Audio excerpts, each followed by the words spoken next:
trabalhar hoje também. Eu mediar agora esse painel e queria convidar os meus colegas que vão compor então a mesa. A professora Larissa Moraes. A professora Larissa, ela é do Departamento de Comunicação Social. Ela integra o corpo docente da pós-graduação em Mídia Cotidiana. É graduada em Comunicação Social pela UFRJ. É mestre em Comunicação pela PUC-Rio e doutora na mesma área pelo PGCOM da UF. Como jornalista, trabalhou em diversos veículos impressos e digitais e em assessorias de imprensa. Ela integra o grupo Mídias, Redes e Jovens.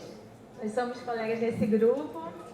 E Juventude e Suicídio, percursos midiáticos e suas interfaces com a educação. A segunda pessoa que vai compor a mesa é o Antônio Viana.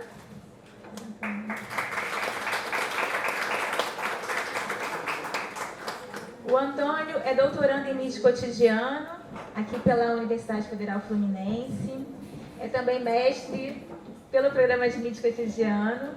Ele é assessor de comunicação do Ministério da Saúde e integrante do grupo de pesquisa Juventude e Suicídio, percursos midiáticos e suas interfaces com a comunicação, com a educação. É jornalista graduado pela Universidade Federal do Rio de Janeiro e é mestre pelo nosso programa também. O terceiro integrante da mesa é o Rômulo Oliveira Tondo.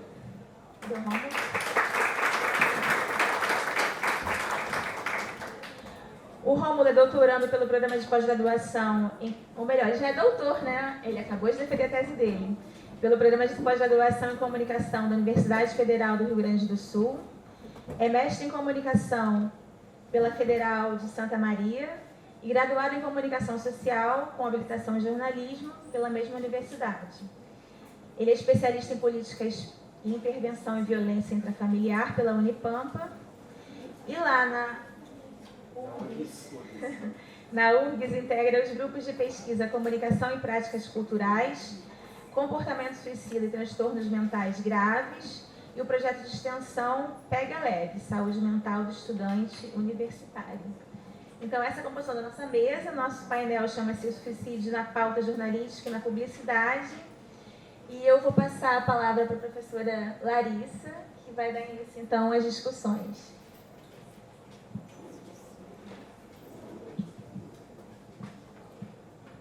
Boa tarde. Eu dou um monte de aula, mas com microfone é sempre uma emoção diferente, né? Vamos ver como é que vai sair. Na verdade, a minha apresentação é meio contígua aqui com o Antônio, né? Eu, Antônio e Carla temos um artigo juntos, publicado há pouco tempo, então eu vou apresentar uma parte desse material que é fruto da pesquisa que a gente vem desenvolvendo desde que a gente ganhou esse edital dos grupos emergentes, junto com Denise e Renata e a professora Balceia, e também uma parte da pesquisa de PIBIC que eu desenvolvi com um aluno que infelizmente não está aqui, mas a parte braçal aí de análise de matérias, e separação e classificação de material, foi fundamental o trabalho dele, né? Então, vamos lá. Então, o tema é o suicídio na pauta jornalística. A gente, na verdade, tem um objetivo final, acho que um tema que apareceu aqui ao longo de algumas apresentações, é sobre como a imprensa não lida bem com esse tema, né? Ora trata esse tema como um tabu, ora espetaculariza e gera narrativas que podem funcionar como gatilhos, né? Então a gente primeiro tentou entender um pouco esse tratamento para depois chegar à composição do material, e essa parte o Antônio vai falar um pouco mais sobre que recomendações a gente pode deixar, né, de maneira complementar às recomendações que já existem por parte da Organização Mundial da Saúde. Então, se puder passar. Então, é isso. Vou primeiro falar um pouquinho sobre o tratamento do suicídio da imprensa, depois apresentar os resultados dessa pesquisa. Pode ir. Então, eu não sei, acho que tem algumas pessoas aqui que podem ter tido experiências em redações, né, jornalísticas, e quem trabalhou numa redação, pelo menos redações ligadas a grandes veículos de imprensa, já se deparou em algum momento com um certo mal-estar que esse tema gera, né? Assim, em muitos jornais, por exemplo, no jornal o Globo, a prática era não noticiar alguns tipos de suicídio, né? O suicídio de anônimos não é para ser noticiado mesmo, e o suicídio de pessoas famosas, importantes, ele é tratado com certo cuidado, ele é noticiado, mas com uma série de... Às vezes as famílias também entram em contato, né? Tem todo o que a gente chama de tema sensível, né? A gente entrevistou alguns jornalistas para falar um pouco desse assunto, e eles consideraram que não era exatamente um tabu, mas que seria um tema assim, que gera consulta, né?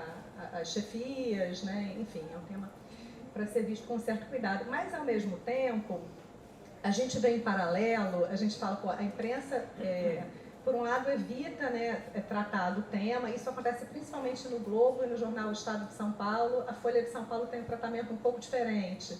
A Folha acha que esse é um tema que tem que vir à tona, né, a partir de alguns cuidados, mas ele não evita tocar no assunto, não omite a causa da morte de uma pessoa importante, né, quando é suicídio e tudo mais. Em compensação, na internet, se você for olhar notícias a partir do tema suicídio, você vai encontrar as notícias mais, como direi, sensacionalistas mesmo, né, com abordagens que claramente podem ser disparadoras, né, de emoções aí ruins e negativas. Pode passar. Bom, então essas foram algumas percepções iniciais. Esse tema também a gente... outro disparador do desejo de estudar o suicídio na imprensa foi o suicídio do Flávio Migliaccio, que foi tratado logo que ele se suicidou. Saíram notícias com a cena da morte dele, com a carta reproduzida, um pouco que fazendo tudo que a OMS fala para não fazer, estava aparecendo ali uma boa parte de notícias, e algumas dessas notícias depois foram modificadas, né? Na hora que a gente fez a pesquisa, a gente não conseguiu captar todas, mas encontramos várias notícias que tratavam de modo, inclusive, desrespeitoso a história dele, né? A memória desse ator. Mas, enfim, na verdade, nem sempre foi assim, né? Esse é um pouco também o percurso aí do artigo. Esse tema não foi sempre um tema delicado, né? Você vai encontrar nos primeiros jornais, lá em 1600 e pouquinho na Europa, você encontra isso no livro do Georges Minoir, que é a história do suicídio, vai falar um pouco sobre a história também do tratamento desse tema, e vai dizer que na Inglaterra, em determinado momento, se publicava inclusive listagens, né, de pessoas que haviam se suicidado, e todo tipo de detalhe mórbido, né? Isso não era, isso era inclusive talvez a gente esteja retornando aos anos 1600, né? Porque era um dispositivo de gerar interesse, não era clique, né? Mas era um dispositivo de gerar leitura.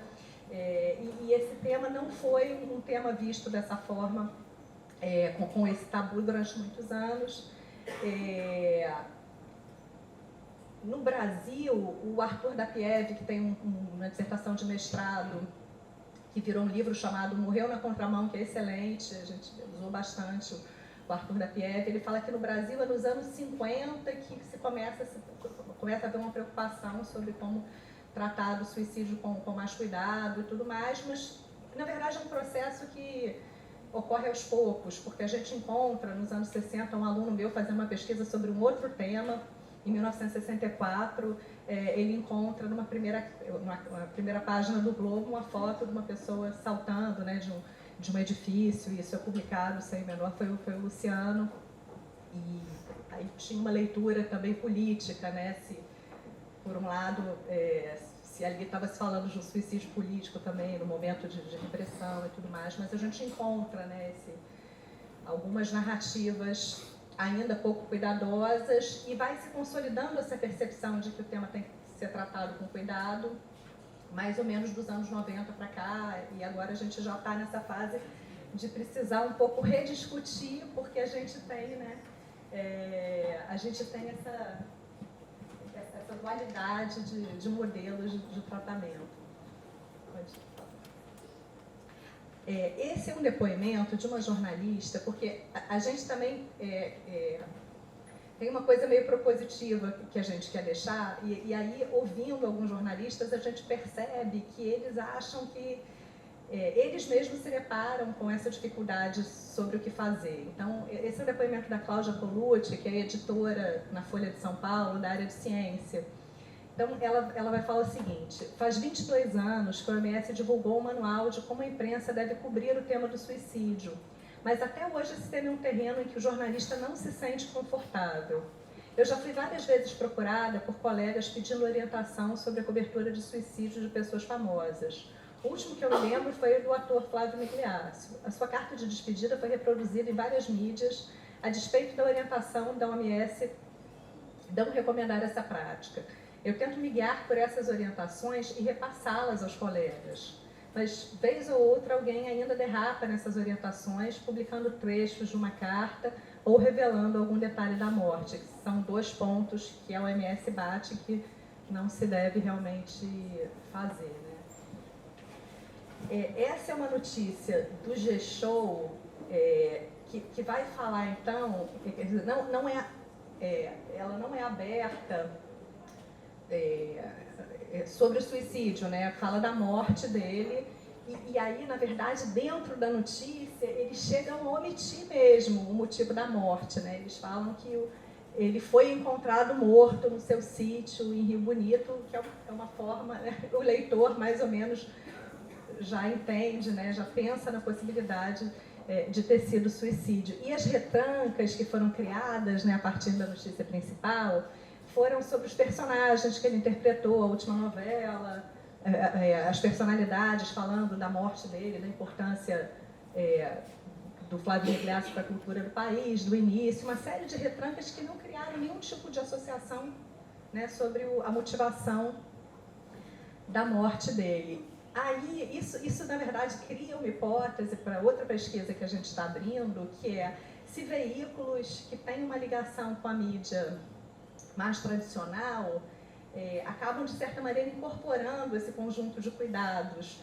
e veículos que são nativos digitais não têm muito essa cultura, né? Isso é uma hipótese que a gente quer verificar com mais cuidado na próxima etapa de pesquisa, porque a maior parte dos veículos que a gente encontrou que descumpria essas sugestões, né, essas recomendações do OMC, eram veículos nativos digitais, né? E aí que já trazem essa cultura do suicídio como um tema que vai dar clique, né? Uma coisa meio complicada até de combater, porque eles são menos permeáveis a esse tipo de cuidado, né? De recomendação, mas enfim. Aí aqui, essa notícia da Isto É Gente, mapeada no momento da pesquisa, originalmente a minha memória, a leitura, antes do momento oficial da pesquisa, era a cena, né, do sítio mesmo. Depois a gente não conseguiu recuperar isso, mas era uma notícia muito complexa nesse sentido, né? Fazia o contrário, não falava de quem foi o Flávio Migliaccio, o que ele fez de importante, né? Que personagem, a importância dele para a TV brasileira. E aí, esse é um trecho da carta, né? Me desculpem, mas não deu mais. A velhice nesse país Aí ele falava, né? Acho que ele falava que era uma merda, mas como tudo aqui, a humanidade não deu certo. A impressão que foram 85 anos jogados. Eu estou lendo, não sei, né? Tinha que ter um negócio do CVV, é um tema. Estou reproduzindo o que eu falei que a imprensa não devia ter reproduzido. Mas a imprensa deu grande acesso, né, essa carta dele, e vários, na verdade, sites reproduziram aí esse material.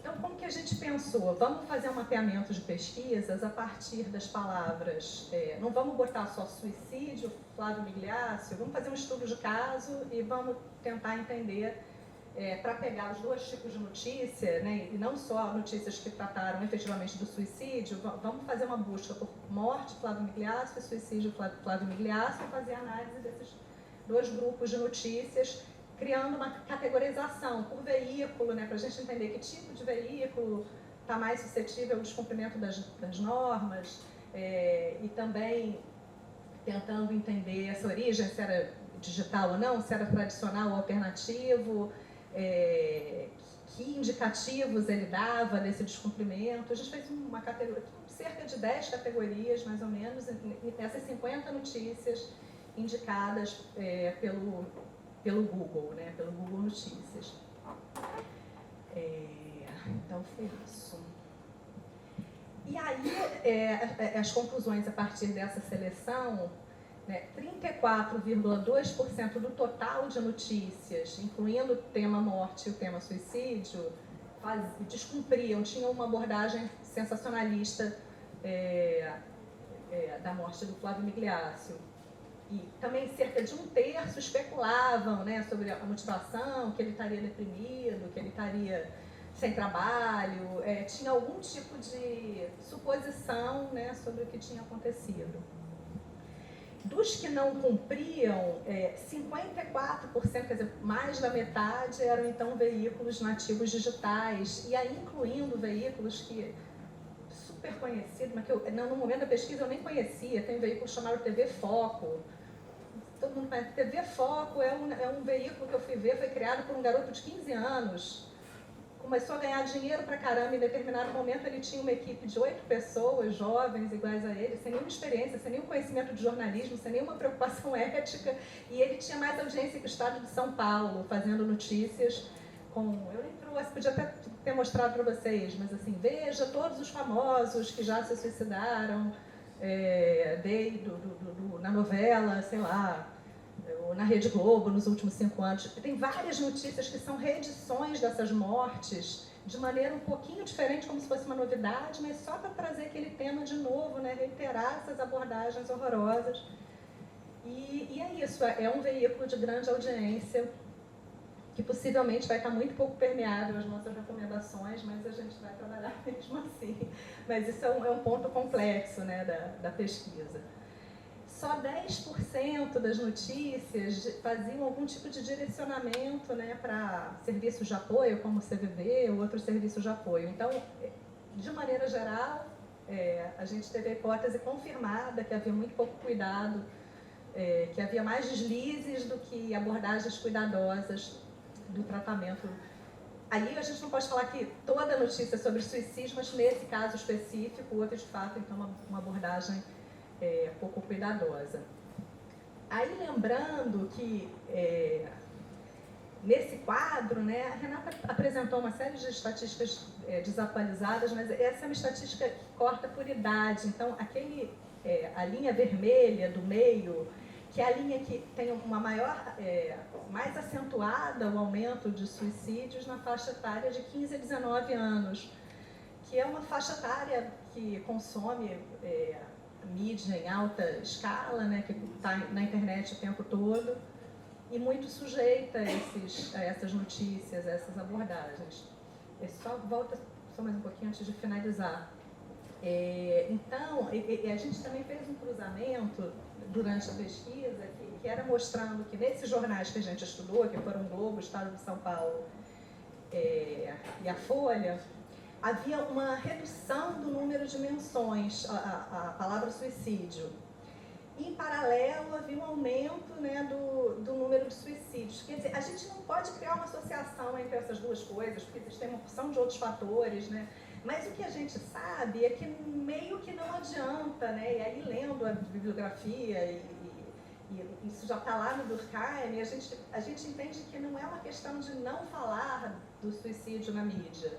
Que talvez esse seja um assunto que deva ser tratado, mas que deva se pensar em como fazer isso, porque a mídia tem um papel super importante, isso é uma coisa que a OMS também reconhece, a importância da mídia, assim como ela pode provocar os gatilhos emocionais, ela também tem um papel de poder proporcionar uma abordagem informativa, de se refletir sobre o assunto, né, de oferecer. Aí não posso antecipar a parte seguinte, mas enfim, a nossa proposta é exatamente trazer esse tema e ajudar a imprensa a pensar sobre esse tema e fazer isso da maneira aí mais adequada, porque eu achei bem interessante, né, o número de vezes em que nas palestras aí da manhã isso apareceu, né, na palestra da Kelly, Não, da Fernanda também, e também falou antes da Kelly, a Daisy. Foram 3 palestras, né, que de alguma maneira mencionaram essa dificuldade aí da mídia de lidar com esse assunto. Mas então é isso, obrigada. Vou passar a bola aqui direto.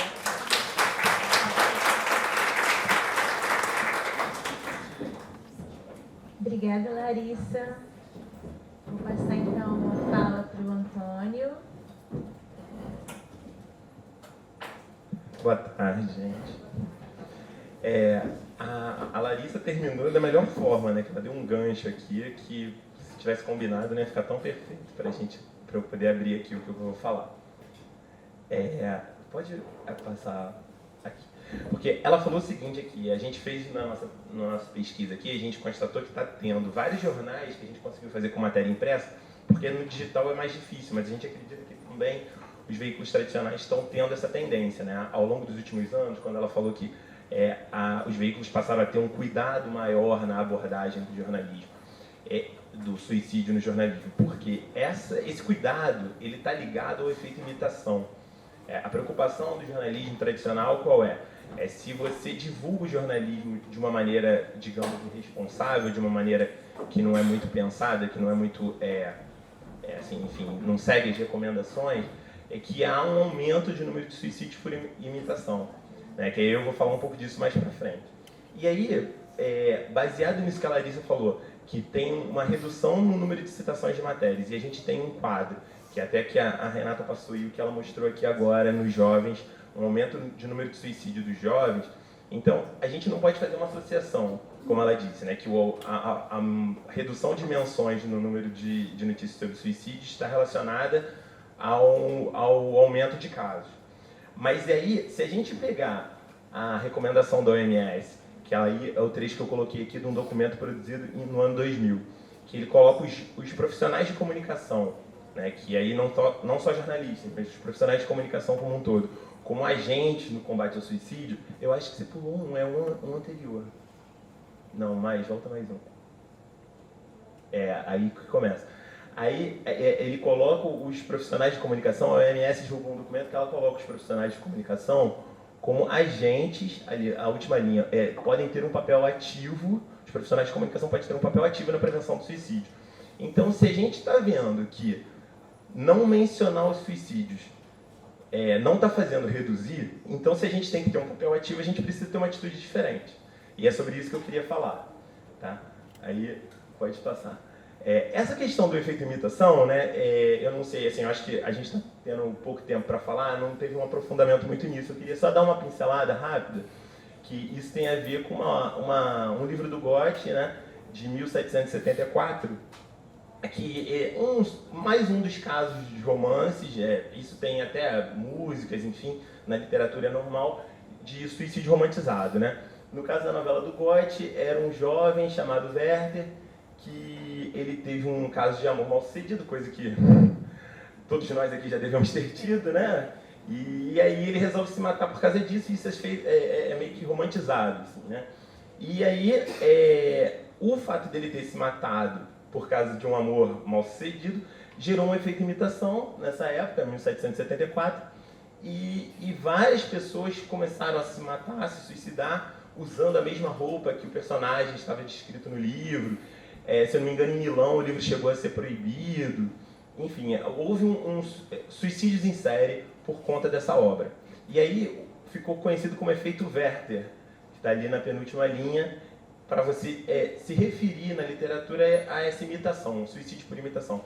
Que isso na mídia é uma coisa que se acredita que funciona, né? Se você noticia então um suicídio, logo vai haver suicídios em série por conta disso, então a mídia vai optando por não tocar no assunto ao longo do tempo. E aí, a Larissa até falou, os jornalistas não falam em tabu, mas a gente pode verificar um silenciamento. Vai cada vez mais falando menos sobre isso. E aí a gente vai ver mais pra frente que não é bem isso que a OMS recomenda. A OMS fala que não devemos falar de qualquer jeito, mas não é um assunto que não devemos abordar. Pode passar. E aí ela falou, a Larissa tinha dito, né? Eu peguei o Jornal Globo porque pelas páginas do jornal é mais fácil da gente mensurar de muito tempo atrás, porque, por exemplo, o caso que ela deu da notícia original daquela do Isto É, foi do Isto É? Que estava do Flávio Migliazzo, a matéria original não estava daquele jeito. Então, quando gera uma repercussão negativa, eles podem tirar, eles podem modificar, entendeu? Então, na página do jornal impresso, apesar de o jornal impresso estar cada vez mais em extinção, né, a gente consegue mensurar assim, através de um gráfico, como que o suicídio vem cada vez mais sendo abordado. Essa aí eu peguei do jornal o Globo, só para ilustrar que, enfim, foi se tornando um tema sensível e as redações das empresas tradicionais foram parando de abordar esse tipo de tema. E aí, rapidinho aqui, isso aí é mais para, assim, quem quiser depois também pode pesquisar na internet, ou quiser tirar foto, o que a Organização Mundial de Saúde recomenda, como devem ser, o que se deve aparecer nas matérias sobre jornalismo. E isso a gente também pode ter como referência nesses sites, né, emergentes do meio digital, como a Larissa mencionou, que não estão seguindo. Não se trata nem só numa questão como é que se diz, de ética jornalística, né? Isso é uma questão de saúde pública, que é uma Organização Mundial de Saúde que faz essas recomendações.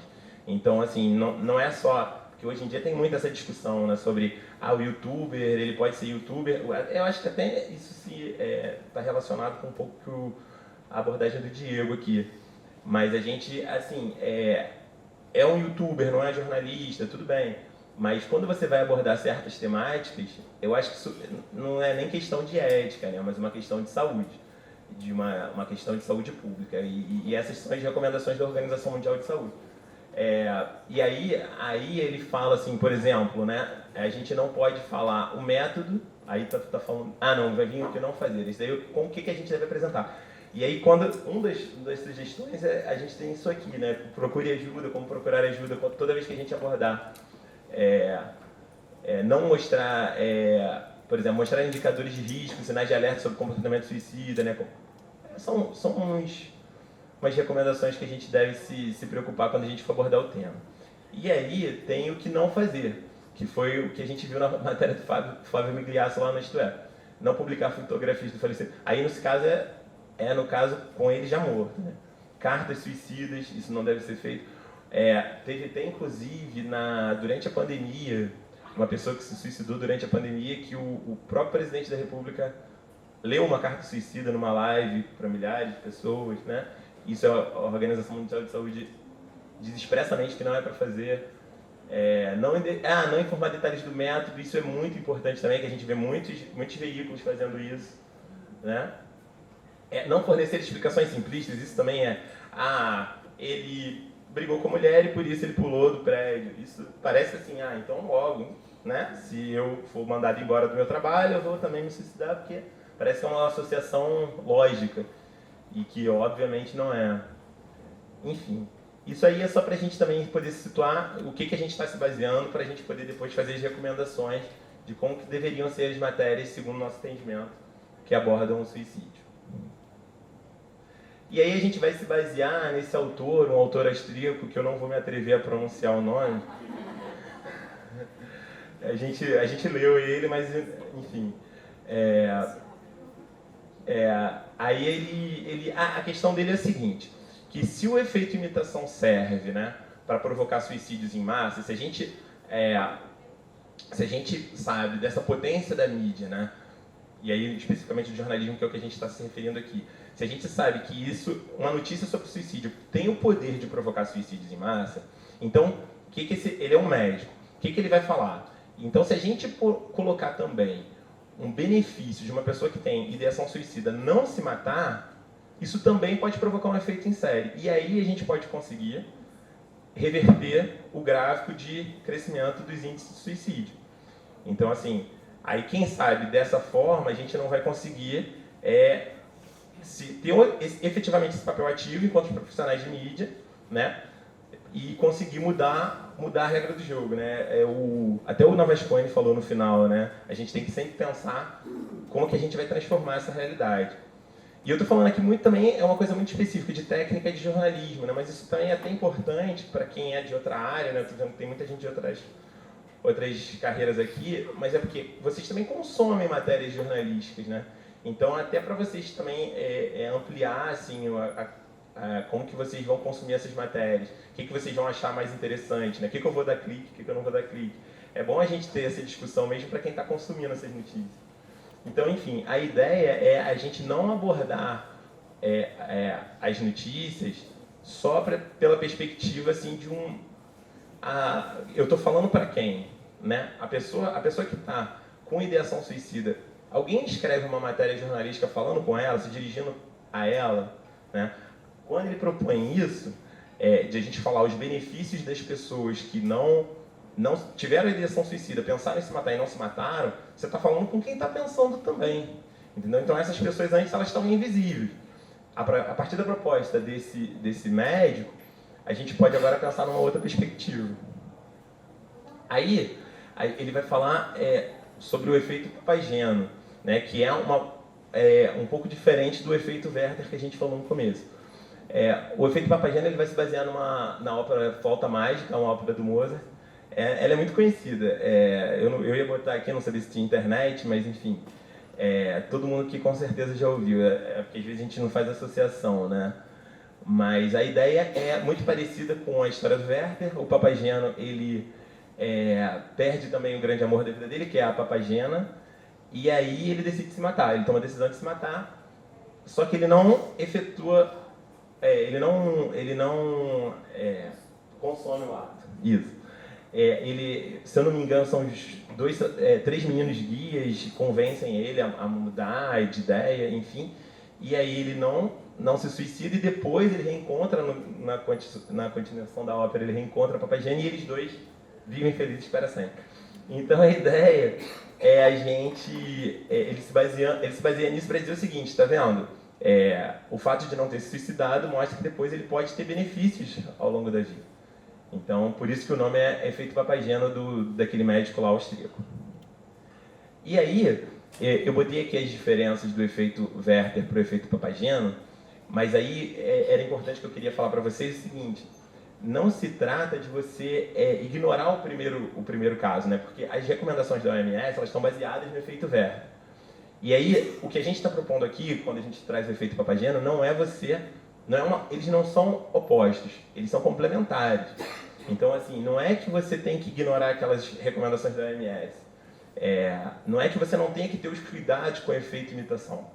Mas que, além de você ter esses cuidados, a gente pode pensar também numa outra perspectiva, né?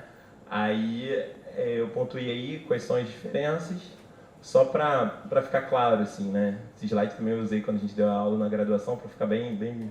Enfim, a grande questão do efeito Papageno é as consequências positivas de permanecer vivo. E aí eu vou falar um pouquinho rapidinho do Setembro Amarelo, não sei se o tempo ainda dá, mas é porque a Larissa também já abordou um pouco isso, mas como eu estou falando do efeito Papageno, eu queria... Olha só, quando ele fala assim, ó, suicídio cresce entre idosos no Brasil e preocupa especialistas. Você repara, ele não está se dirigindo a quem tem ideação suicida. A gente vê muitas matérias de Setembro Amarelo que ele está se dirigindo a pessoas que não estão com ideação suicida. Então, assim, se a ideia é usar o mês para... vamos falar de suicídio, vamos pensar em suicídio, e não se está olhando para quem tem ideação suicida, será que está sendo efetivo essa comunicação? Será que o jornalismo está fazendo o seu papel? Entendeu? E aí eu vou... isso aí, a quem essas reportagens se dirigem? Aí eu vou dar só mais um exemplo, tem vários, tá, gente? É porque, enfim, aí é um do jornal o Globo, que ele fala de uma... Vou ler rapidinho. Há 8 meses, quando entrou no projeto, ela pesava 126 quilos. Hoje está com 78. Aí a aspa dela. Superei uma grave e profunda depressão e pensamentos de suicídio. Isso aqui me ajudou bastante. É prazeroso, uma verdadeira máquina de resultados. O ganho estético vem acompanhado, mas a saúde está na frente. Enfim, aí eu vou continuar. Era só para deixar claro assim, que talvez isso seja uma estratégia, né, mais eficaz, porque outras pessoas com ideação suicida, lógico, aí está falando de uma coisa muito específica, de exercício físico, está falando de obesidade, mas enfim, que outras matérias nesse sentido, elas poderiam ser mais eficazes para fazer as pessoas com ideação suicida, de repente, não consumirem o ato. E aí, para terminar, a gente fez uma listinha de recomendações, eu, Larissa e Carla, e a ideia é a gente disseminar isso, inclusive entre os futuros, né, profissionais de comunicação, que vão em breve estar fazendo matérias aí. E aí eu vou ler rapidinho. Não pautar o assunto pela ocorrência de suicídios, mas pela perspectiva de recuperação, em relação aos momentos em que a pessoa pensou em tirar a própria vida, e do serviço de apoio. Dar visibilidade a histórias de pessoas que desistiram da ideia de tirar a própria vida e estão bem. Desenvolver nessas histórias elementos de identificação entre essas pessoas e o leitor que eventualmente tem ideia de suicídio. Evitar a cobertura extensiva de um mesmo suicídio. Entrevistar profissionais que possam ajudar na compreensão multidisciplinar do problema, fornecendo conteúdos potencialmente úteis no combate ao suicídio. Não limitar a cobertura às editorias de generosidades, abordar o tema a partir de saúde, ciência, mesmo variedade, comportamentos e cultura, sempre com o intuito de dar visibilidade ao cuidado e às possibilidades de recuperação. E, por fim, contrabalancear no conjunto do noticiário as matérias envolvendo a morte e sofrimentos, com outras que mostrem histórias de recuperação, solidariedade e esperança, de modo a evitar que a experiência de consumo de notícias acentue ainda mais o imaginário traumático dos jovens, no cenário pós-pandemia de Covid-19. É isso, gente.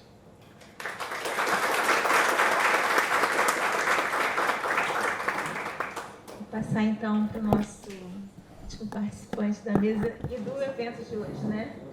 Que é o Rômulo. Você prefere? Você pode sentar com ele?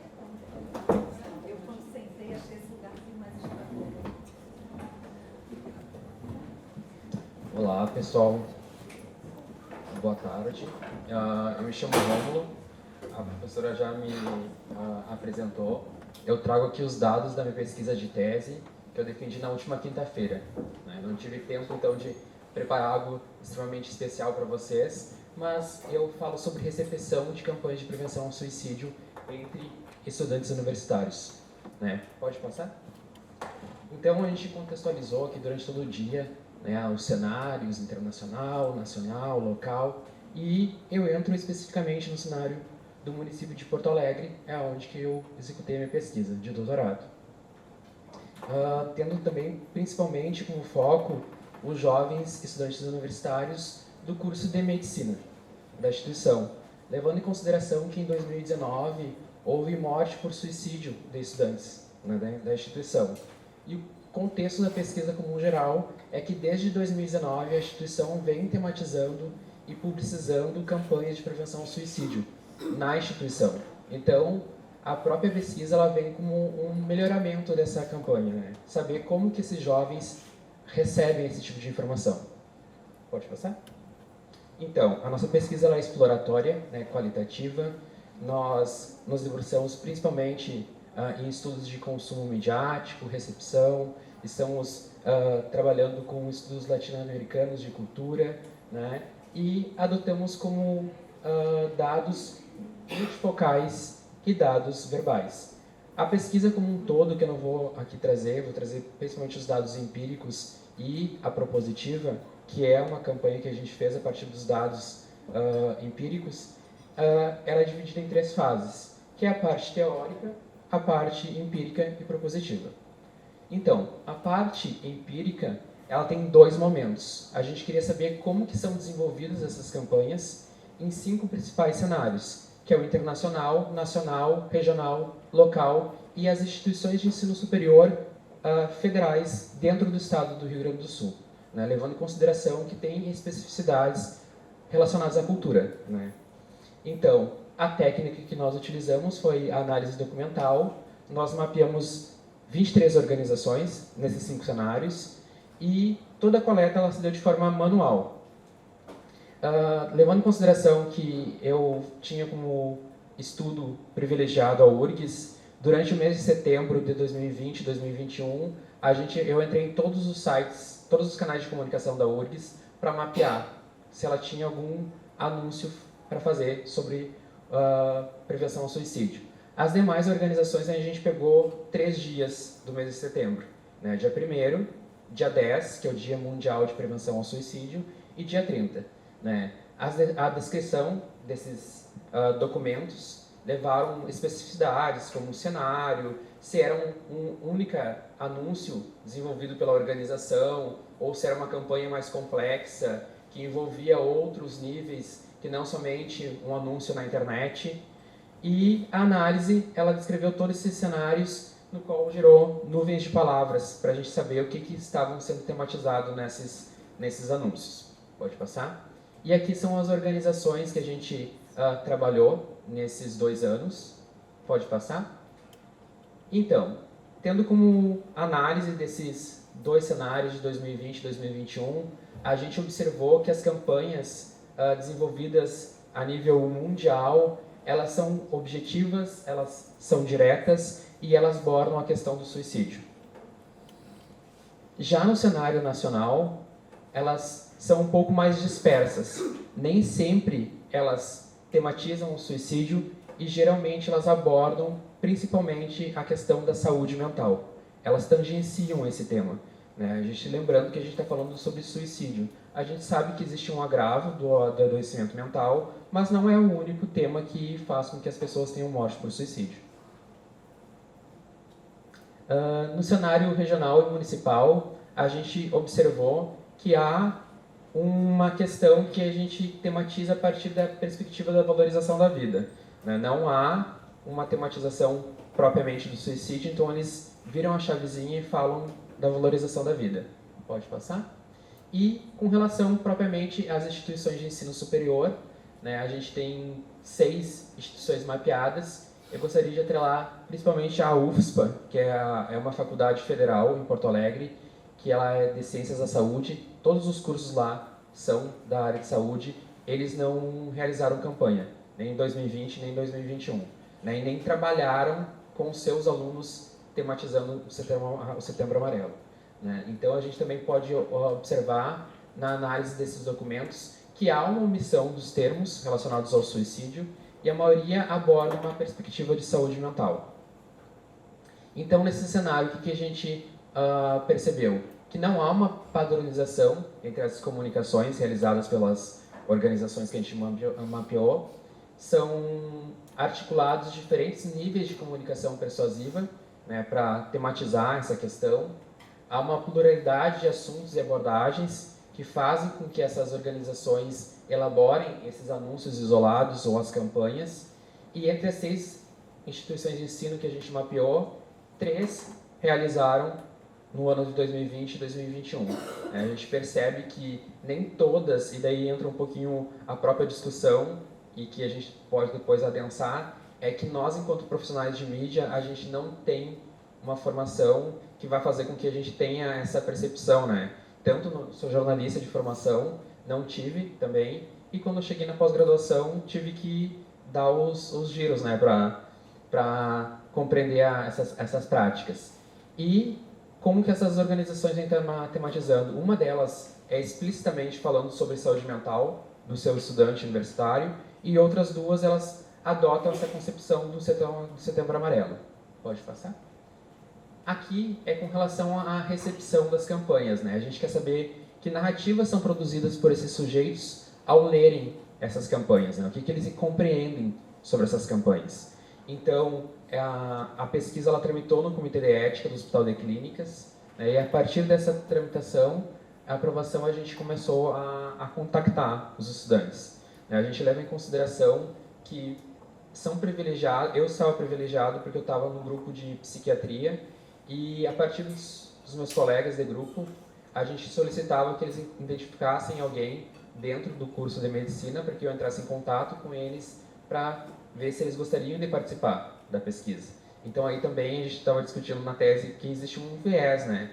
A gente saber quem é que quer também participar e falar sobre uma campanha de prevenção ao suicídio, né? Levando em consideração o contexto. Né? São 12 estudantes universitários de medicina nos 3 níveis que eles têm dentro da formação médica, né, que é o ciclo básico, o clínico e o internato. Né? A gente adensou esses, além de ser jovem e estudante de medicina, nós trabalhamos com relação à idade, o sexo, a raça e etnia, a vivência em terapia e a forma de ingresso dele dentro da instituição de ensino.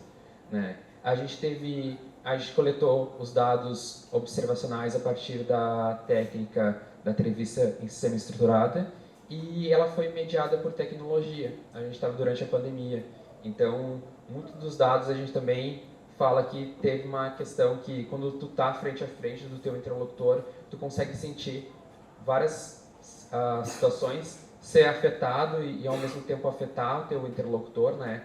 Então a gente também tem uma questão de 2 entrevistas sucessivas com esses interlocutores.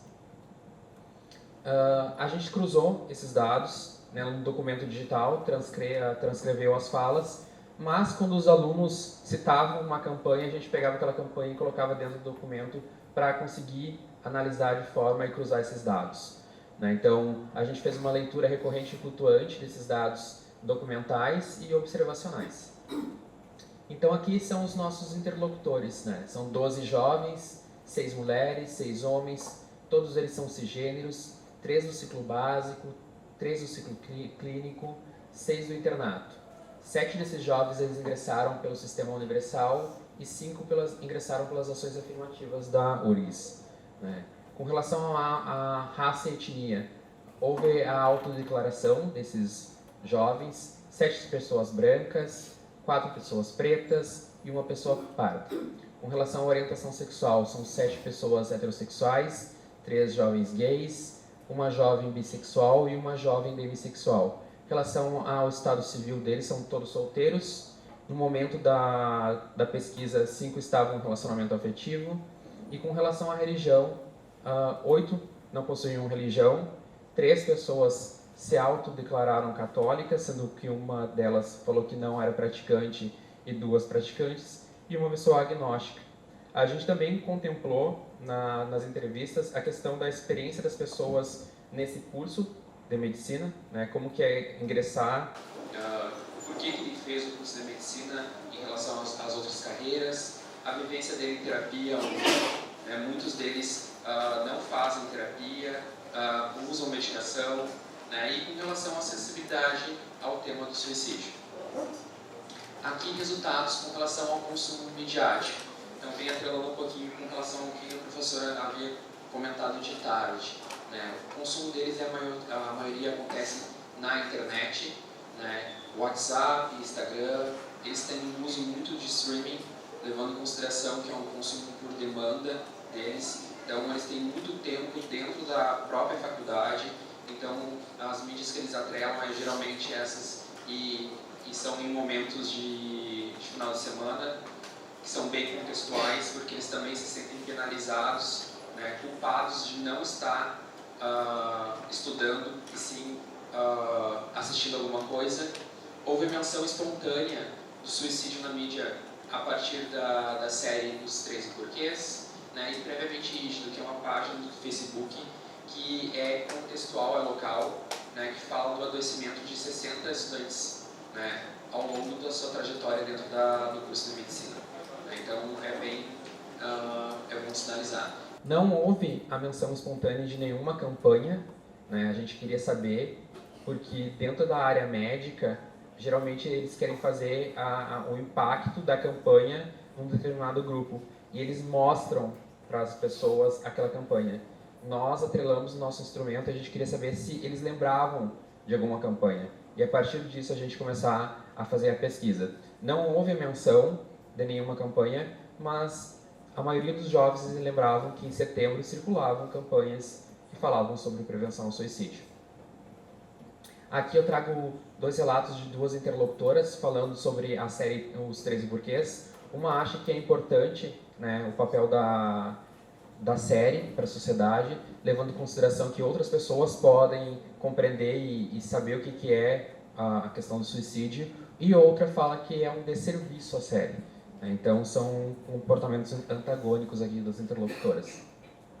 Aqui é Previamente Rígido, é uma página do Facebook, como eu havia mencionado com vocês, e daí houve esses interlocutores que mencionaram de forma espontânea esses relatos, levando em consideração, que daí a gente ficou sabendo, né, para a Denise, que a professora Denise participou da minha banca, que a página foi construída em 2019, né, foi no ano que houve a morte por suicídio dos alunos, e foi uma mobilização das turmas de tentar mostrar o que estava acontecendo, não somente na URGS, mas em todo o município de Porto Alegre.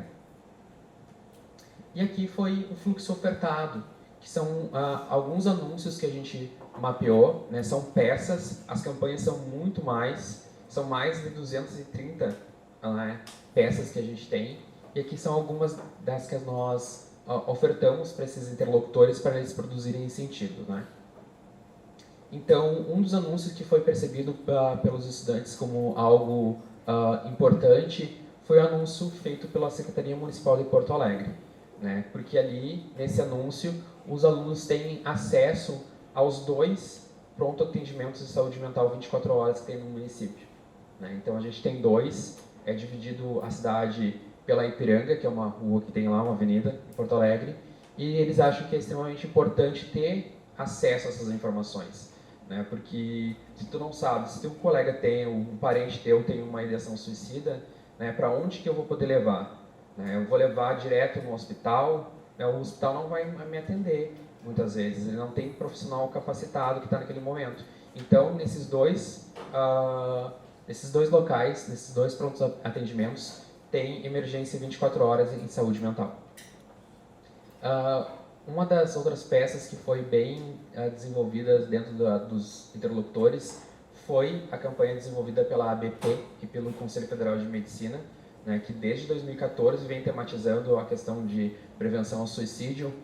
Alguns alunos perceberam como algo interessante, levando em consideração principalmente o dado epidemiológico que tem ali naquela peça, né, que fala sobre a prevalência nessa faixa que é enquadrada como juventude, ali, dos 18 aos 24 anos.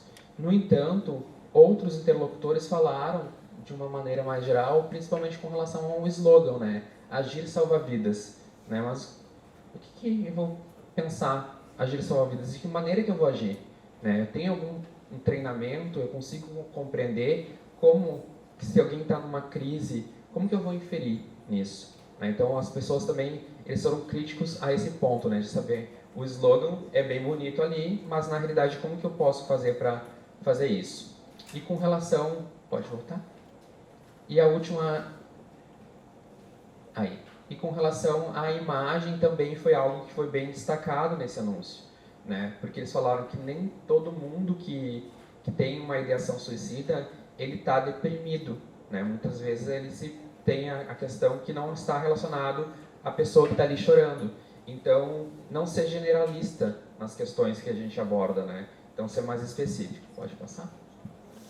Outra, essa aqui é a campanha do CVV. Ela é contextual, acho que ela é bem focada no público jovem, porque ela demarca a ideia propriamente do Instagram. Ela circulou principalmente no Instagram, que é aquela marcação de conteúdo sensível quando existe alguma imagem, alguma foto. E daí uma das interlocutoras falou que no primeiro momento ela não teria nem visto essa peça, justamente porque quando ela viu aquela marca de conteúdo sensível, ela não queria nem pensar que teria ali uma imagem de alguém por morte, por suicídio. Então, foi algo que ela mencionou. Um outro interlocutor falou que seria um soco no estômago, que é algo que toca ele, né, principalmente essas questões que falam sobre conteúdo sensível. E outro acredita que é mais uma questão de uma crítica social e não está atrelada à questão do suicídio, propriamente dito. E aqui a gente traz algumas peças que é da campanha propriamente da URGS. Né? Então, os alunos criticaram muito a campanha da instituição, levando em consideração que não existe uma demarcação que fale que é uma campanha de Setembro Amarelo. Né? Então, em nenhum momento, ali diz o site institucional de saúde mental, mas não existe Setembro Amarelo, não tem um laço amarelo que possa fazer com que eles se identifiquem com isso. Né? Então, entre os anúncios, que são 4, que também tem 2 na próxima tela, principalmente o único anúncio que eles falam que pode ser atrelado à questão de prevenção ao suicídio é o que está o smartphone com conversa, porque ali aparece o número do CVV, né? Mas eles também têm que ter uma compreensão que o CVV trabalha com apoio emocional.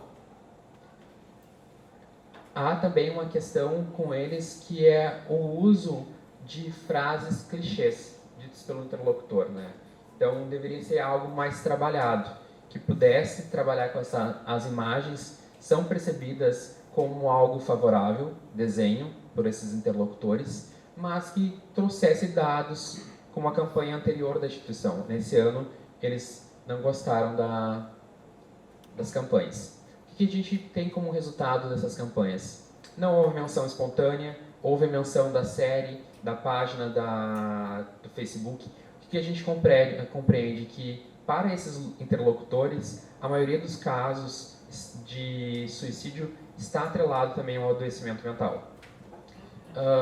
A gente também percebe que os anúncios da campanha da URGS, eles promoveram 2 tipos de comunicação persuasiva, que é gerar consciência e convicção, né? A campanha ela aborda a saúde mental e não a prevenção do suicídio, né? E ali a gente tem alguns indícios de que tem que ser feito, né? As campanhas devem ser simples, né?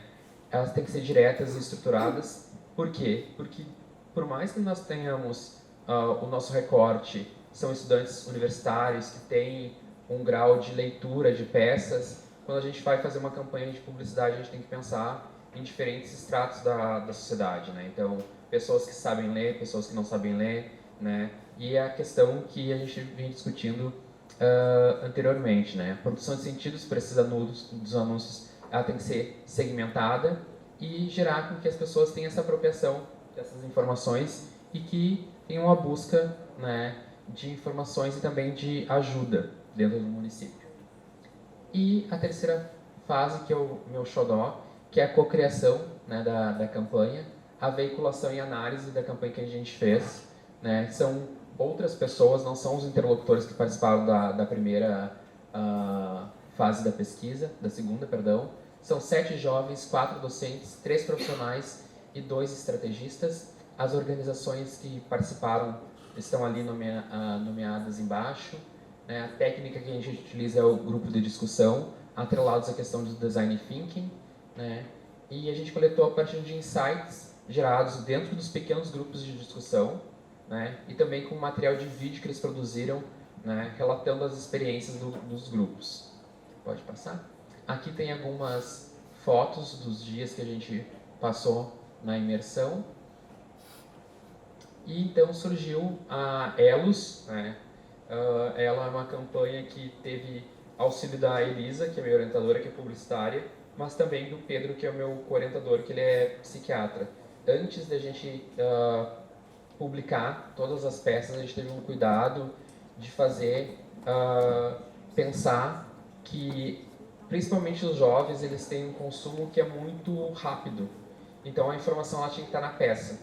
Né? Então, uma das coisas que a gente percebeu, principalmente no cenário regional, é que não tinha uma identificação da URGS, que era uma campanha de prevenção ao suicídio. Então, a gente nomeou todo aquele círculo em branco, que aparece em todas as peças, ali diz que é uma campanha de prevenção ao suicídio.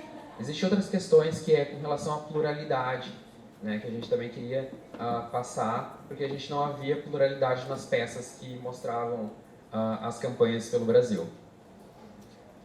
Então a gente também fez uma veiculação interinstitucional, a gente contou com o apoio dessas organizações para circular a campanha, né, e aumentar entre aspas, o impacto que ela tinha entre os estudantes. A própria URGS, né, lembrando que em setembro do ano passado a gente vivia um momento eleitoral, então todas as instituições públicas elas tiveram que fechar o seu Instagram, né, e criar um Instagram temporário. Então isso fez com que também a campanha ela deixasse de circular com maior visibilidade.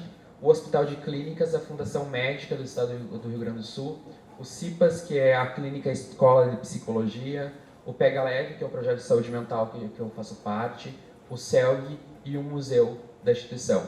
Os 12 anúncios eles foram encaminhados por esses parceiros com os textos de apoio, né? E também um release, que é um texto informativo que as instituições poderiam publicar falando sobre a campanha.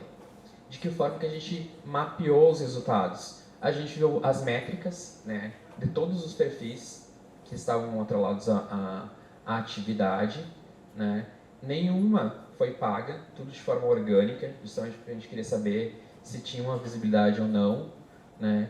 Os anúncios que melhor tiveram performances, eles foram ao encontro da recepção anterior, da fase 2 da pesquisa, que eram atrelados a fatores de risco e proteção na comunidade universitária, o atendimento de saúde mental 24 horas, que a instituição de ensino ela tinha locais de apoio que os alunos poderiam recorrer a esses locais, e o mapa do Pega Leve. Pega Leve, a gente fez um mapa com geolocalização de toda a unidade primária, atendimento primário de Porto Alegre, mas também psicólogos e psiquiatras que têm atendimento em saúde mental a uma tarifa social, né? Então, também a gente sabe que... Estou terminando, prof. A gente sabe que todo mundo tem condições financeiras de ter acesso, então a gente também fez esse mapeamento. E na visão dos interlocutores, a maioria avaliou como muito boa e boa, e um reduzido grupo como razoável e ruim, né? Trouxe ali locais de atendimento e também a pontos de melhorias, né?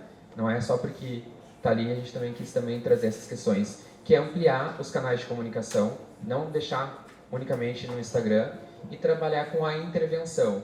É trabalhar principalmente com o treinamento que o Pega Leve desenvolve, que é o treinamento de gatekeepers, né? Fazer com que as próprias pessoas identifiquem nos seus pares os sinais de adoecimento e também ser uma pessoa com quem elas podem contar e na busca dos profissionais. Eu acho que aqui está falando que a gente conseguiu, né, atrelar as questões da política nacional de automutilação e prevenção ao suicídio, né? Então, a gente percebeu, principalmente aqui em campanhas futuras, né, que a gente está trabalhando na interface de comunicação e saúde, cruzar tanto métodos como técnicas, né, para deixar mais robustos essa questão de recepção, né? Então, propriamente eu quero trabalhar com tecnologia assistiva, né, para trabalhar com um mapeamento ocular das pessoas quando elas estão lendo essas campanhas. Porque uma coisa é bem subjetivo, eu te falo uma coisa enquanto entrevistador, né, interlocutor, e você me responde outra. E outra coisa é quando eu tenho um mapeamento que vai dizer que tu prestou mais atenção na imagem ou no texto que está sendo desenvolvido na campanha. Aqui as referências. E é isso, pessoal. Muito obrigado.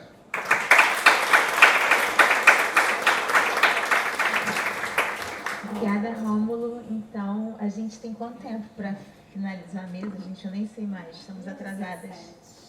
17 minutos, então passo a vocês, né, a plateia, se quiser fazer perguntas. Acho que pelo tempo, que está bem curtinho, a gente pode fazer as perguntas todas e depois a mesa responde. Pode ser assim? Tá bom. Oi, boa noite. Eu já me apresentei, mas vou me apresentar de novo. Meu nome é Rony Figueira, sou doutoranda da Escola de Comunicação da UFRJ, aluna da graduação da filosofia aqui na UF, né? Acho pouco fazer só o doutorado, né? E a minha tese justamente pega essa parte, né, de suicídio e como é que é a representação dela em alguns filmes e séries. Eu tenho duas perguntas, uma para você, Larissa. Na verdade, não é nem uma pergunta, é uma observação. Durante minha pesquisa, eu entrei na revista Crescer, fui até ali onde é o Parque Gráfico do Globo, peguei as revistas na mão e comecei a fazer, né? Folhear e viu. É uma revista de nicho, ou seja, é uma revista voltada para o público. Mães e pais de crianças e adolescentes. Então, e também tem já a versão digital da revista. E chamou muita atenção o que você percebeu também, que os nativos, vamos dizer, a mídia digital, nativa digital que nasce, né, ela tem realmente um tratamento diferente. Porque quando eu comecei a folhear a revista física, né, então, as impressas, né, assim, o tema do suicídio de criança e adolescente era né, muito cuidadoso, voltado para o pai, para a mãe, a coisa do risco, né? Hoje em dia o adolescente, o fato de ser adolescente é um risco já. Não é porque, um adolescente ansioso, deprimido, não. Basta ser adolescente. Isso está, inclusive, em pesquisa médica nos Estados Unidos. Eles já botaram isso como assim, protocolo. Tá? Adolescente, vamos ficar de olho, porque pode se matar. E outra coisa é a revista, a versão dela é digital. Nem todas as matérias que vão para o site são matérias que estão ali no impresso. A abordagem é completamente distinta. Tem sempre um cunho espetacularizante, escandaloso mesmo, que é impressionante, porque olha, dá uma olhada, bota lá, crescer, e procura suicídio, adolescente. Gente, é um negócio... Não, eu fiquei chocada. Então, assim, eu vou fazer justamente isso que você fez. Assim, vamos mostrar as diferenças, né, do mesmo veículo, sendo que em plataformas diferentes. Pode-se falar em plataforma impressa?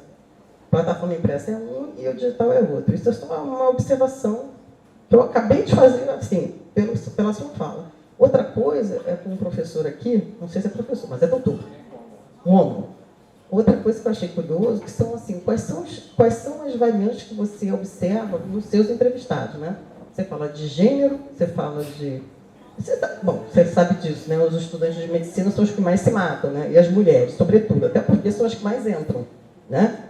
Então, assim, eu tenho essa curiosidade. O que pelo menos os pares, os colegas, os professores, falam por que esse aluno se mata? E outra coisa, por que não entra o fator... você fala de religião ali, mas não fala da posição política. Eu sempre tenho essa curiosidade. Ninguém pergunta, vem cá, você é bolsonarista?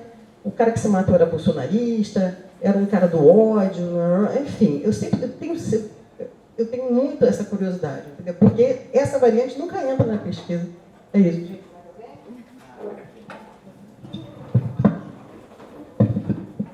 Vou fazer... deixa eu ver atrás. Ai, rapidinho. Vou fazer minha pergunta rapidinho para o Rômulo. Na sua pesquisa, Rômulo, quando você... enfim, na sua parte empírica, que você verificou que a recepção, aí eu não sei efetivamente se foram só os alunos que acharam a campanha ruim lá do Setembro Amarelo. Enfim, na sua pesquisa, de uma maneira geral, o que eu quero saber é, você lidou com uma recepção que refutava a própria palavra suicídio? Como que foi isso? Por quê? Eu estou perguntando. Porque até na hora que a gente foi pensar a própria divulgação publicitária da nossa pesquisa, por exemplo, tudo que vocês estão vendo, né, de parte gráfica, de divulgação, eu levei isso para o grupo, para os jovens, né, ou seja, na nossa faixa etária, que estão até os 24 anos, e eu tinha uma preocupação de usar esse nome, mas eu vi que isso também era um moralismo. Então eu falei assim, oi? Peraí, estou fazendo uma pesquisa sobre suicídio e eu não posso falar suicídio? Sim, tá difícil, né? Então, os próprios jovens me falaram, não, professora, vamos deixar a mídia, juventude, suicídio e vai ficar esse título mesmo. E depois levei isso para o grupo de pesquisa e as professoras todas falaram a mesma coisa. Então, a pergunta que eu quero te fazer é um pouco isso, assim, como que foi com a sua recepção lá, principalmente em relação aos alunos, e em relação à questão da palavra, porque eu acho que isso, aí talvez valha também vocês pensarem na coisa do jornalismo, assim, o quanto a gente já interdita a própria palavra suicídio, ou seja, não podemos falar a palavra suicídio? Enfim, para refletir.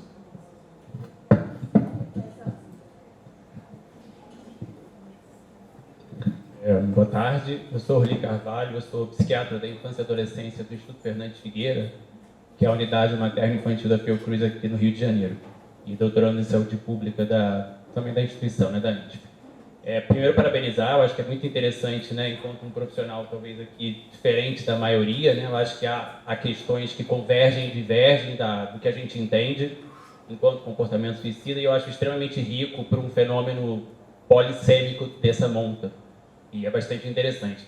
Resgatando o que a professora Marchetti falou no início, né, acho que ela acabou saindo agora, uma certa crítica que ela fez à impulsividade. Participar dessa mesa aqui agora, vocês trazem todos os elementos do porquê a impulsividade é tão importante ao pensar a suicidalidade na juventude.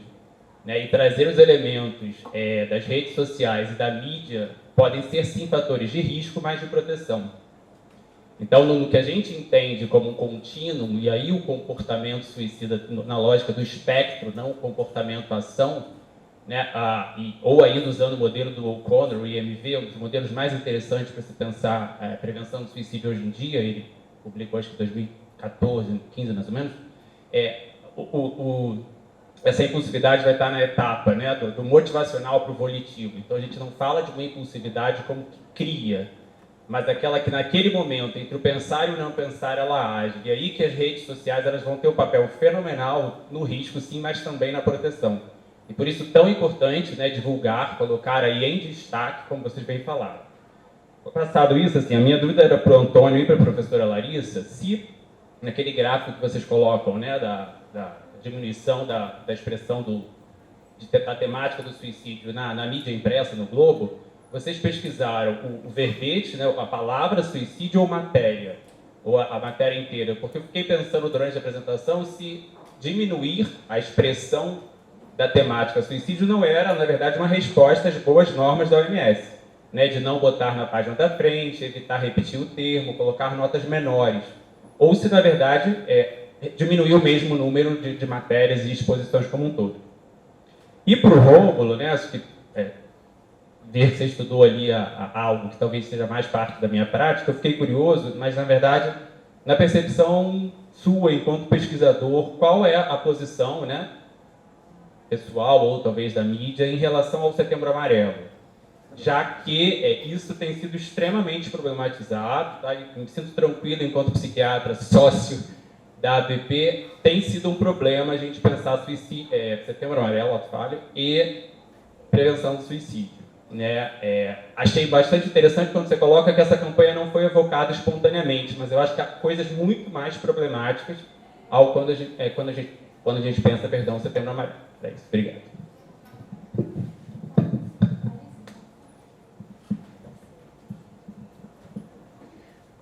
Queria agradecer, Rony, porque eu parti do princípio que o veículo com origem na mídia tradicional incorporaria esse aprendizado, né? Então você já me traz um elemento novo. O que eu pesquiso para crescer tem que ser crescer e crescer online separado. Quer dizer, eu tenho que talvez fazer Globo e Globo Online. Já deu uma complicada boa, assim, porque a hipótese inicial era que a tradição do jornalismo teria uma linha ali, né? Então, legal você ter trazido esse ponto. Eu não prestei atenção na geração. Quem era o jornalista está subindo as matérias no online. E o jornalista é o cara mais cascudo, é o cara da minha geração. Não, porque a primeira versão em geral sai no online. E aí quando vai para o impresso, aí você já tem um cuidado de edição, né? Isso, assim, no processo se pressupõe talvez esse olhar do cuidado. Mas eu não posso dar de vara, né? A gente tem que olhar sem o automático, né, nessa análise. Então foi legal essa observação, eu vou incorporar na próxima etapa, né. Em relação à pesquisa do termo, eu vou deixar para o Antônio responder a parte da seleção, mas esse dado, eu acho ele bem parcial do Globo, porque a gente não colocou na busca as menções à internet, né. Então, eu acho que se a gente fizesse uma pesquisa de menção do termo mais abrangente, a gente não encontraria um declínio, eu acho que a gente encontraria uma subida do número de menções. Então, eu acho que a gente não pode criar uma conexão assim imediata, né? Foi mais para a gente ir mapeando ali o assunto, né? Eu acho isso, que se na mídia tradicional tem esse declínio, não sei se é por cuidado ou não, a gente teria que fazer entrevistas para saber e tal. Por outro lado, na internet você tem um bombardeio pouco cuidadoso. Então, é mais um dado que eu acho que a gente tem que olhar com mais rigor, mais cuidado, para tentar fazer mais associações, né, ali a partir dele. Chegou uma perguntinha aqui para vocês dois, eu só vou... uma aluna pediu para a gente ler, ela diz o seguinte, né, que após vocês fazerem análise do tratamento da Folha, o Globo Estadão, e como alguém que visa trabalhar na área de jornalismo, ela quer saber como não noticiar de uma mesma forma e atender às expectativas do veículo. Acho que é aquele famoso, né, como manter o meu emprego sendo ético, enfim, sempre como dar audiência sem cair nessa armadilha de criar reportagens que produzam esse efeito, né, do clique, mas que de fato assegure a permanência no mercado. Acho que é realmente uma questão ética que vale a pena a gente pensar também.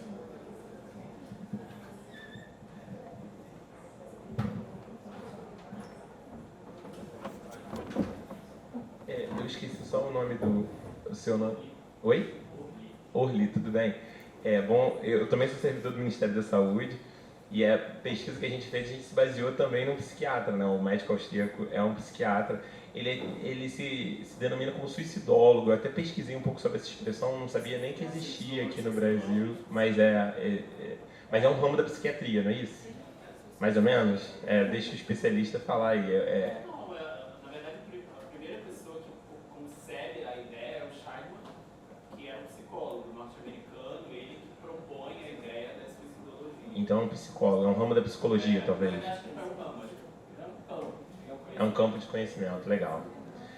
Então, a ideia daquele gráfico que eu mostrei do Globo é a seguinte, é que a Larissa estava falando na palestra dela sobre um silenciamento do tema ao longo dos anos, né? Porque quando ela falou que teve um cuidado, quando as pessoas passaram a ter cuidado, porque até os anos 50 se noticiava. A gente acha até hoje, né? Se você pegar por exemplo, até na mídia portuguesa, eu teve uma outra palestra que a gente fez, um outro evento, que eu peguei um exemplo de um site português que o cara falou, ele chegou, esperou o trem passar às 8h30 da manhã na frente de todo mundo, quando o trem estava quase chegando, se atirou, aí o corpo ficou lá e tem a foto.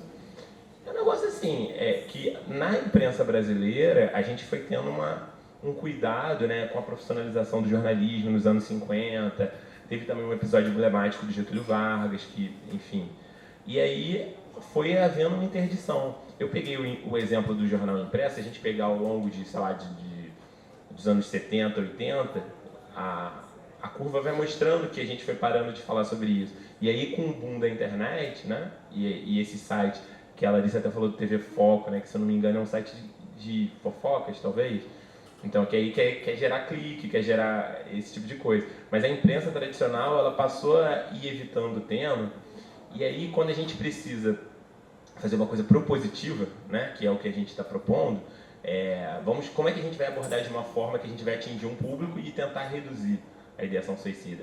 E aí a gente encontra uma certa resistência, porque isso virou meio que quase que um tabu. As pessoas não falam mais sobre isso.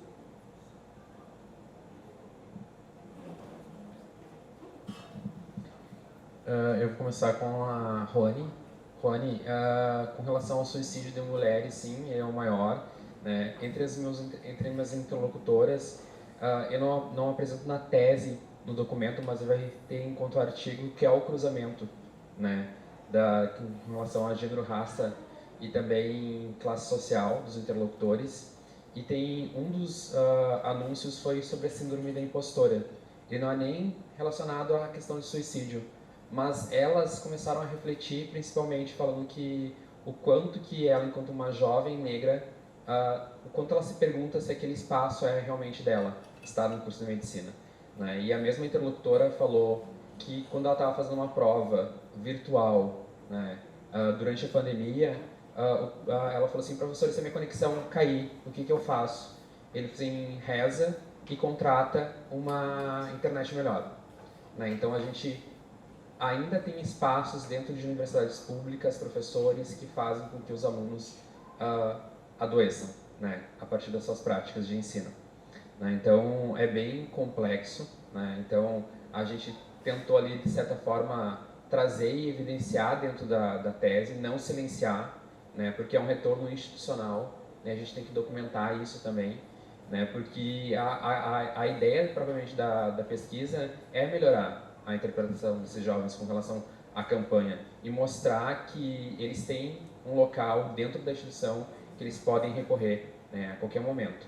E é interessante, dentro do próprio, não sei se aqui na UF ou nas outras instituições é comum, mas na URGS a medicina é o único curso que tem atendimento para eles. Né? Os demais alunos eles não são atendidos dentro da instituição, né? Eles são acompanhados, ou seja, o aluno ele é encaminhado para o Sistema Único de Saúde, mas a medicina, a partir desses casos, contratou um médico psiquiatra para também cuidar dos seus interlocutores. Há também queixa dos estudantes porque a intervenção que ele faz é medicamentosa e não de terapia. Né? Então, tem toda uma construção.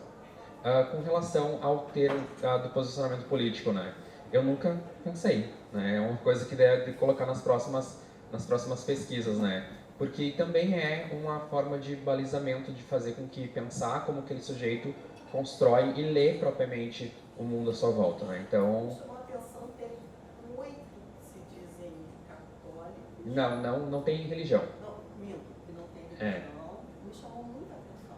Então, Eram 3 que eram católicos. E um agnóstico. Praticante, um é não praticante e um agnóstico. É, Me chamou então, a atenção. então, assim, o que acontece entre essa questão de religião? O agnóstico é um bem posicionamento crítico, né? Bem, não acredito e tudo mais. Os demais a gente não vai a fundo perguntar, mas tu realmente acredita ou não acredita, né? E as católicas é propriamente do que é entender ser praticante. Essa eu perguntei. Mas para ti, o que é ser praticante e o que não é ser praticante? Né? É a participação dos ritos, propriamente do catolicismo. É ir à missa, né? Quando a instituição pedir para eu fazer parte de um grupo e ser voluntário em uma ação, eu estou lá. Né? Então, e também existe a menina que falou que é católica não praticante. Ela é uma pessoa que era de São Paulo e quando foi para o Rio Grande do Sul, ela deixou de participar desses ritos, né? Então tem toda essa questão do deslocamento do sujeito, né? E encontrar dentro da própria comunidade um lugar que ela também pode ter essa comunhão, né? Com relação ao catolicismo. Eu pergunto isso, a questão da religião também, né? Porque, não sei, no Rio Grande, mas aqui no Rio de Janeiro, o corpo técnico que auxilia, enfermeiro, não é médico. Então, existe, por exemplo, o caso tanto do suicídio quanto do aborto, existe uma prática moralista em relação aos pacientes que fazem uma coisa ou outra, entendeu? Deixa aí, quer morrer, não vamos nem atender. É isso. Eu participei estou falando do moralismo, eu participei de uma etnografia, meu mestrado é uma etnografia com jovens em camada popular. E uma das interlocutoras falou, estava grávida, e falou que gostaria de abortar. E daí tu tem que explicar como que é todo o processo, né, de saúde, e principalmente que ela não deveria ter a conversa comigo, e sim com o pai e com a mãe, que seriam as pessoas responsáveis por ela, né, e principalmente falar dessa questão moral. Eu não sei que profissional que vai te acolher. Será que ele vai te acolher da forma que ele deveria te acolher ou vai deixar você sofrendo lá, né? Que daí são outros vieses, né, que perpassam pela nossa pesquisa. Mas enquanto pesquisador social, né, que a gente de quando a gente faz uma pesquisa empírica e tem um outro sujeito, a responsabilidade aumenta, né? É bem maior. Ainda mais com jovens, né? Porque muitas vezes eles também te testam, querem saber qual que é a tua opinião sobre determinada situação. Né? Então, antes de entrar no mestrado, eu fiz uma especialização, que eu acho que a professora falou, de políticas de intervenção em violência intrafamiliar. Então, eu tenho uma vivência também de ter primas que são assistentes sociais e saber toda essa construção, né, da importância de pensar. Eu acho que a prof não está aqui, depois eu converso com ela. E só respondendo a você com relação à questão do Setembro Amarelo, né, como que eu observo. Eu sei que a campanha não é a única situação, né, que a gente até discute, que é uma das estratégias que a gente tem hoje em dia. A gente vem de um desmonte da saúde mental no país, né? Então, eu acredito nas campanhas como uma interface de melhoramento, de compreensão sobre a questão de saúde mental e prevenção ao suicídio, né? E com relação ao setembro, até foi uma das pautas que a própria psiquiatra que estava na minha banca falou que será que setembro é realmente o mês para a gente discutir? E eu falei para ela, né? Para mim todo dia é amarelo, né? Todo dia a gente deveria ter uma consciência de falar sobre saúde mental e prevenção ao suicídio. Só que não sei se é essa interface de comunicação e saúde que a gente se apropria de meses para tematizar algo. Janeiro, o janeiro branco, né? Dezembro vermelho, né? Setembro amarelo ou setembro dourado, que daí é sobre câncer infanto-juvenil. E são essas pautas e essas brechas, essas disputas, né, de sentidos que a gente também percebe nesse contexto. Né? A partir da pesquisa a gente percebe que de um ano para outro há um aumento de de peças, de anúncios sobre Setembro Amarelo no Brasil. Né? Então, enquanto o mundo estava mais preocupado com relação à Covid, o Brasil resolveu tematizar o suicídio, né? Então, o que está ali? Também está por baixo todo um pano, né, de fundo, que é negar a ciência com relação propriamente à pandemia e você tomar vacinas, e vão despertar um outro assunto que é também relevante, mas a gente vai dar visibilidade, né? Então, eu acredito que a gente deveria tematizar e não utilizar esse rótulo Setembro Amarelo, né? Eu percebo, eu acompanho a ABP nas ações dela, principalmente desde 2019 venho acompanhando o trabalho da ABP, e é uma das poucas instituições que trabalha para além do setembro, né? Só que ela também usa o rótulo Setembro Amarelo em março, para ele não faz sentido, né? Então, é tentar organizar uma outra estratégia de tematizar a prevenção ao suicídio em outras épocas do ano, né? Que não somente no setembro.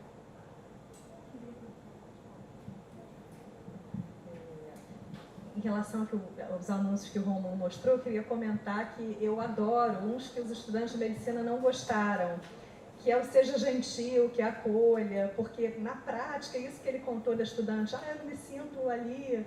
A minha filha esses dias contou uma história de uma colega dela que chegava atrasada no fundão, e a professora dá meia presença, toda aula dá meia presença. E a professora falou, olha, você tem que acordar mais cedo. Eu falei, professora, mas eu acordo às 4 da manhã. Eu não consigo chegar às 7 em ponto. Eu não posso acordar antes de 4, porque quando eu saio da aula eu ainda vou trabalhar e tal. E a professora, não se comoveu, e o aluno vai tentar vaga com outro professor, foi a solução. Então, é uma coisa, né? Às vezes esse lembrete do pense no lugar do outro, né? Seja gentil. O suicídio é um ato extremo que vem de uma construção de vida, né? Assim, as possibilidades, a depressão, as pancadas do cotidiano podem ter impacto complicado, né? Principalmente sobre essa faixa etária jovem, que é a faixa sobre a qual a gente se debruça.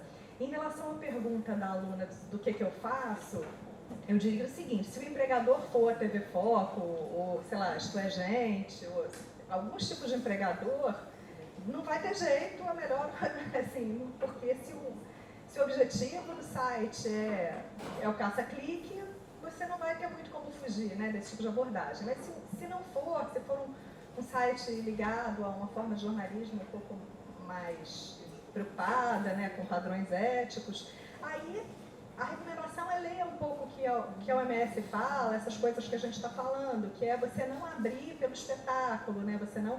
Aí a gente pode trazer a conexão com o que a professora Fernanda falou na palestra de abertura, não espetacularizar uma coisa que já tem uma natureza espetacular, né? Então a mídia pode dar uma visibilidade e criar realmente, fazer com que outras pessoas se imaginem ter um protagonismo, né, através da divulgação das suas mortes por suicídio. Então, quando você não noticia certos tipos de suicídio, ou quando, no caso em que não dá para não falar, né, que é o caso de alguém que tem já uma visibilidade pública, que você vai ter que noticiar aquilo de qualquer maneira, não colocar o foco no ato, né, de suicídio. Como eu acho que essa notícia que eu trouxe aqui do G1 era um exemplo interessante. Se falou da morte de uma pessoa, da importância que ele teve na vida do país, né, as coisas que ele realizou, né, o que ele fez bacana, e no meio da matéria se falava, né, que... Aliás, no meio dessa nem se falava, mas do jornal Globo se falava, ele se suicidou, e aí não dava detalhes sobre o método, não dava detalhes sobre a cena, não dava detalhes sobre nada, mas também não omitia essa informação, né? Então, eu acho que é isso, tratar a pessoa, não essa finalização trágica da vida dessa pessoa, né? O viés da vida sempre seria, assim, a alternativa mais legal. A gente vai encerrar, então, o nosso primeiro dia de evento. Agradecer muito a vocês que permaneceram até agora. Agradecer essa mesa, as suas contribuições. A gente teria muito mais a discutir, mas o tempo não nos permite isso. E convidar todas, todos e todos para estarem aqui conosco amanhã, a partir das 9. A gente retoma, então, os debates. Obrigada, boa noite.